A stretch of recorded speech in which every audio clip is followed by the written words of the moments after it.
Namaste and welcome to this exciting episode of Sathology Debunking Mythology. Sathology के इस episode में बहुत बहुत स्वागत है।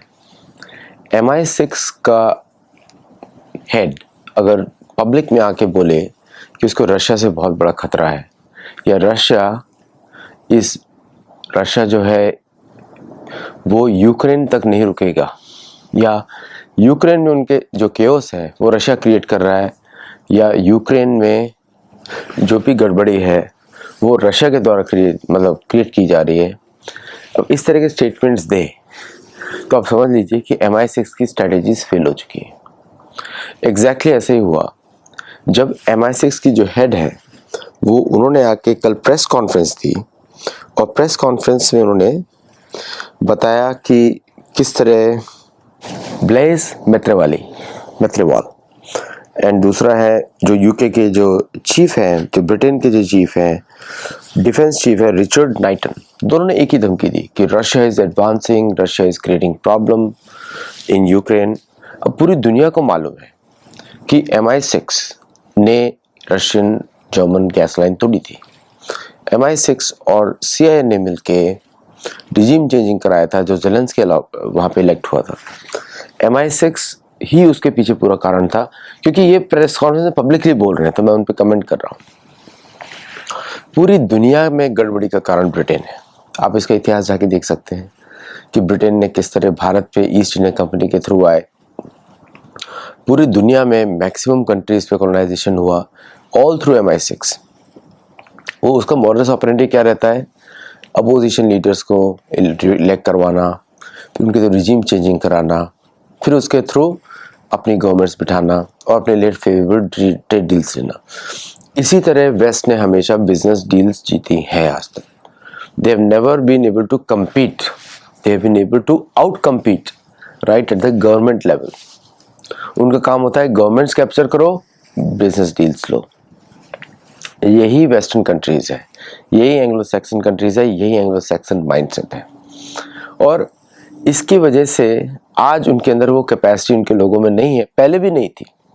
मैं आपको बताऊं, जब अमेरिका में 19th सेंचुरी में जब अमेरिका जो है बन रहा था, वहाँ पे अपार्थाइड ख़त्म की गई थी, तब 1965 में जाके ख़त्म हुई है। 1924 में नेटिव अमेरिकन को सिटीजनशिप दी गई थी। तो अमेरिका तो बहुत ही रिसेंट कंट्री है, बना ही नहीं था 1846 तक। तो 1776 से बात करते हैं, 1846 को USA बना ही नहीं था जो आज जो दिखता है आपको। और 1924 में तो उन्होंने सिटीजनशिप दी नेटिव अमेरिकन को, और 1965 में ब्लैक्स को फ्री किया। स्लेवरी एक्चुअली इंप्लीमेंट हुए, लॉज पास हुए थे 1865 में, लेकिन 1875 में पास, लेकिन इंप्लीमेंट हुए 1965 में, 90 ईयर्स के बाद में। तो अमेरिका बना ही नहीं था तब तक। इसका मतलब, और यूके में 19th सेंचुरी की गरीबी आप देखिए कि छत पे लोग, उनके टॉयलेट्स नहीं है, क्लीन नहीं है एकदम। जब तक कि उन्होंने पूरा का पूरा आउटसोर्स नहीं किया, बाहर से लोग लेकर नहीं आए, मैसिव क्लीन अप ड्राइव किया, पर फाइन्स लगाए हर जगह। अगर ब्रिटेन्स को, जो ब्रिटिश के जो ओरिजिनल लोग हैं, उनको अगर सड़क पे छोड़ दिया जाए विदाउट एनी लॉज, आप रहने लायक नहीं रहेंगे यूके में। अभी बात करते हैं ना, clean air, clean pollution and all those things.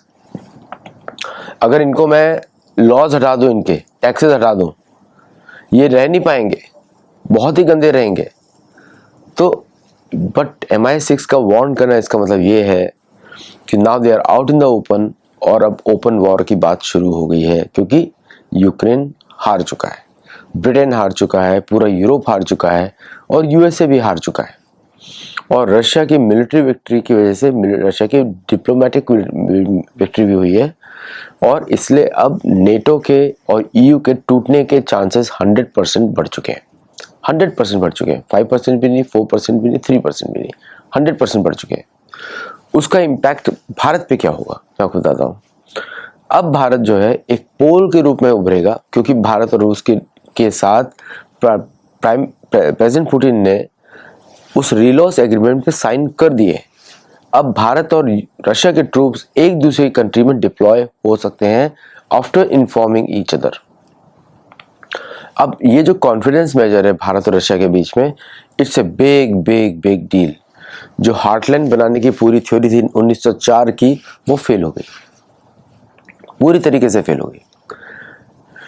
UK defence chief का वार्न करना रशिया को means UK has already accepted defeat. मतलब अब ये धमकी वाला ही माहौल रह गया है। इसके पहले आपने कभी सुना MI6 ने धमकी दी किसी को, या उन्होंने धमकी दी? और ये जो MI6 का चीफ है, she is the grand daughter of A murderer. वो पूरा कसाई की बेटी ग्रैंड डॉटर है। तो उसका हमेशा से जूस के विरुद्ध उसका प्रोग्राम रहा है। कॉन्स्टेंटाइन नाम है उसका, समस्की या something, very difficult names these guys है। कॉन्स्टेंटाइन, वो भी डिफिकल्ट नाम है एक्चुअली।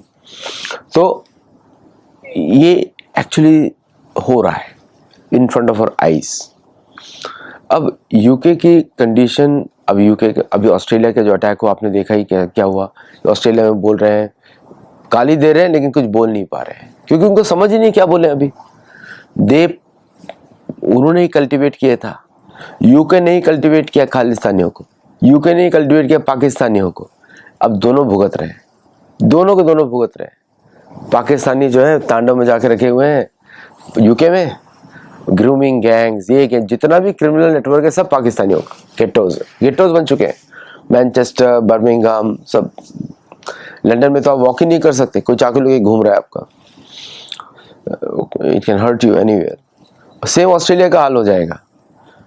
यूएस में भी अभी अब वही सब शुरू होने वाला है। आप देख रहे हैं कि इस तरह कंडीशंस वर्ष से वर्ष होती जा रही है। इलान उमर, आप सबको मालूम ही है, नाम सब बड़ा फेमस ही है। Now that person openly targeting, openly बोल रही है कि हम नहीं जाएंगे। अब देखते हैं यूएस गवर्नमेंट क्या करता है, वी डोंट नो।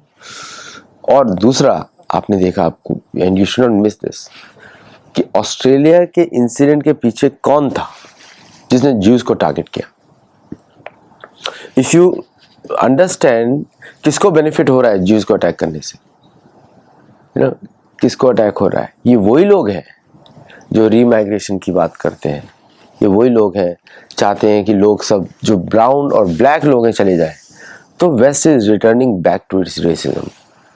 और रशिया को टारगेट करने का मतलब है कि अभी सबके पीछे टारगेट होगा। और भारत के जो लीडर ऑफ LOP है, लीडर ऑफ पता नहीं क्या बोलेंगे, leader of Pakistan LOP, Rahul Gandhi, अब वो किधर है?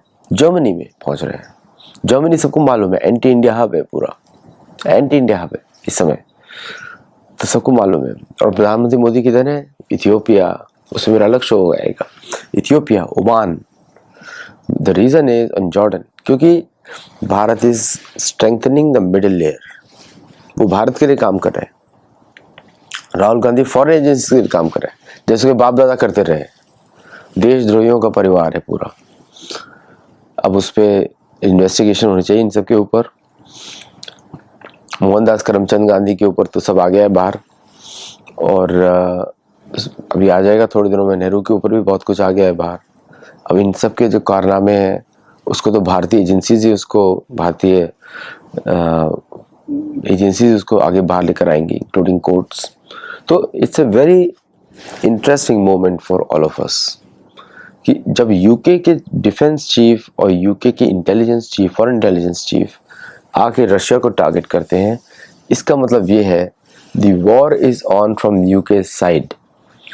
क्या इस बार वर्ल्ड वॉर 2 जैसा रिपीट होगा? अब तो इंडियन सोल्जर्स भी नहीं उनके पास, बिल्कुल नहीं। ब्रिटिश जो है वो जितना जल्दी सरेंडर करते हैं आपको पता ही नहीं है, बहुत जल्दी सरेंडर करते हैं। Tell me any war in India जो उन्होंने भारतीय राजाओं के साथ लड़े, हारे, सरेंडर किया, भागे, रीग्रुप हुए, फिर अटैक किया भारतीय सोल्जर्स के साथ। अकेले ब्रिटिश लड़ नहीं सकते। तो ये गीदड़ भभकी है, चिल्ला रहे हैं, परेशानी में कुछ कर नहीं सकते। उनके घर के अंदर ही पाकिस्तानी बैठे हुए हैं। सो हम लोगों को देखना है कि अब यूके कर क्या सकता है। जितना उसने अपने बारे में बताया था, अब क्या कर सकता है। तो ये वास्तविकता है। तो अगर आपको वीडियो अच्छा लगे तो like it, share it, become our member and subscribe to our channel. हमारे चैनल में जुड़ेंगे और गुरुकुल में जुड़िए so that you learn properly the entire dharma. Namaste and Jai Jagannath. Thank you very much.